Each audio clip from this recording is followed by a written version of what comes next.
Hey, what's up guys? Hope that all of you are doing well. So there's a new update available on the Samsung Galaxy A34. So today in this video, we will check out that update. So to download that update, you will have to go into your settings, and from here you have to scroll down and search for this about phone. After tapping on about phone, you will have to tap on this software information, and from here Google Play System Update. So as you can see, the Google Play System update was on the November 2024, and now we have the latest update of January with update size of 87 MBs, and it includes the latest security update from Google to keep your device safe and improve the device stability. First of all, you will have to download this update, and after that, once the download is complete, you will have to restart your device to complete the installation process.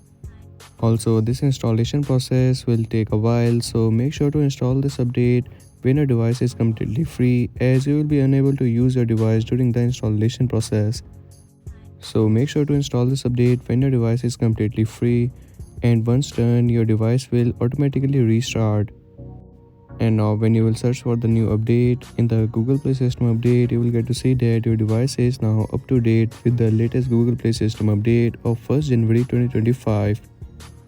So this was the new update available on the Galaxy A34 from the Google Play System update. And that's a wrap for today's video. Do check out this update, and if you're new on this channel, so make sure to like and subscribe, as I will keep you updated with the new upcoming updates. Also, do let me know in the comment section that have you got this update or not yet.